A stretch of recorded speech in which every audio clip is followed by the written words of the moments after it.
I'm going to show that you're not rational. So Allah has eyes. They're actual eyes, but unlike anything, right? Yeah, but he doesn't resemble his creation. But even my hands do not resemble that of a dog. Yeah, so his hands aren't like anything. But my hands aren't like any dog hands, even though there are other humans like me. My point is to tell me that Allah has hands that aren't like anything creation. You can say that of any species in creation. Human hands aren't like the hands of a dog. Human feet are like the feet of a gorilla. Any species, their body parts is unlike the body parts of another species. So Allah is species unique. He has his own hands, but they're unlike anything. But he has hands, right? Yeah. Are they right and left or two right hands? Two right hands. How many right hands? Two. Okay. So you believe your God has two right hands? No, not like this. Okay, but yes, however you imagine him, they're on his right side, right? Listen, I say when he says two right hands, I don't like to picture it in my head. Because you understand how you sound. You sound irrational, and you know it makes no sense. So you're a blind follower. That's okay. That's what I'm trying to highlight. You can't say it because you know it sounds stupid. Wait, two right hands on his right side? Well, it's got to be on his right side. Well, why are they right hands? Even though it's unlike anything. So he has the shin. Yes. And you're going to recognize him when he unveils his shin, right? Do you have a hadith for that? I'm not aware of. Yes, it's in Sahih Bukhari, yes. Oh, okay. Well, if it says, I guess so. Yeah, I'll get you the links in a minute. But okay, so your God has a shin. He has two right hands. He has eyes. And he also wears an izar, a waist sheet. Because according to Bukhari, when Allah created, the womb pulled on his waist sheet, yanked on his izar. So your God wears a waist sheet. You know that, right? I'm going to be honest, I didn't know that. Well, let me show it to you, because I don't want you to think I'm lying. This is Ibn Kathir. Many authentic and sound hadiths, many mutawatir, sahih, have been reported through numerous routes of transmission from Allah's Messenger in this regard. Al-Bukhari recorded from Abu Huraira that Allah's Messenger said, after Allah completed creating the creation, the womb stood up and pulled at the lower garment of the Most Merciful. It pulled on his garment, his waist sheet. So your God wears a garment, right? Well, I again, like you put me on the spot. It's there, man. Yeah, I get it's there, but Ibn Kathir said he got that from Bukhari. No, he said he got it from Bukhari, who got it from Abu Huraira. I can give it to you from Bukhari. Read it. It says, Al-Bukhari narrated, Abu Huraira said, and then he gives you the Arabic and then the English translation. I can get it to you from Bukhari directly here. Okay, you want me to get it directly? Do you see that your God wears a garment, a waist sheet? Yeah, from what I see, yes, but I'll need to do more research on this. Please do more research, because I want to know, why is he wearing a garment around his loins? Does your God have nuts?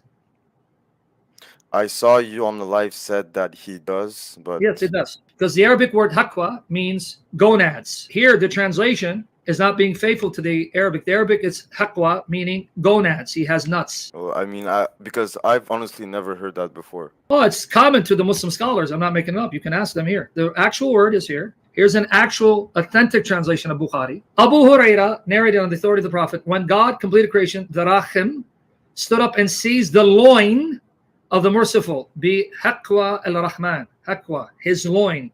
Not his garment, his loin, his nuts. So even if you don't accept that, you can go and verify it. Let me get you the link from Bukhari directly that it says the garment. We'll go with garment.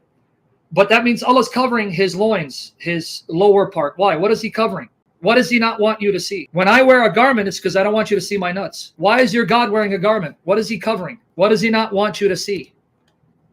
Well, I don't know much on this, so I can't really speak. Okay, that's fine. I won't pressure you. But the point is, if you believe what you believe, then you believe. That means Allah cannot be the creator of all shape, space, and place. Because for him to have hands, for him to have eyes, for him to have a shin, for him to wear a garment, that means he has a shape.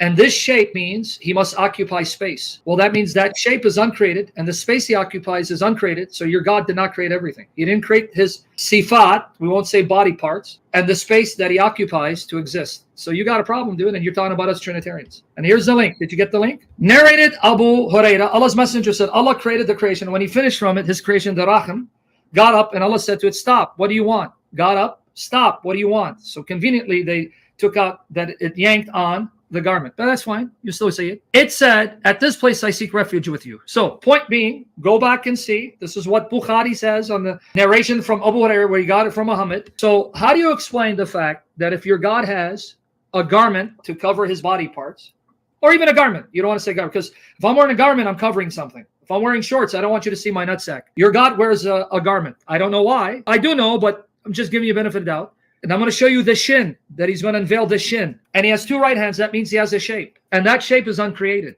because he didn't create his hands or his shin or his gonads or his eyes. They're uncreated. So he has an uncreated shape. And in that shape, he must have a space for that shape to exist. That means your God didn't create all shape, space, or place. See the problem that your prophet put you in? You can't have a shape without occupying space or place. So how does your God have a shape if he doesn't occupy space? And if that shape is uncreated, the space in which that shape exists is uncreated. So your prophet created a problem for you. You listening? Yeah, I'm listening. I'm just processing. Yeah. Now, it says your God also has a flank. You know, a side, a flank. Chapter 39, verse 56 of the Quran. Lest any soul should say, alas, my grief, that I was unmindful of the flank of Allah. Janbi or Jamb Allah. Jamb. Flank, he has a side, so he has a garment, he has a shin. So you're from our perspective, if you're reading the comments, your prophet is describing Allah as a grotesque looking figure. Two right hands. And by the way, the Arabic word for eyes is plural. It's three or more. You know that, right? No, I didn't. Again, I'm new.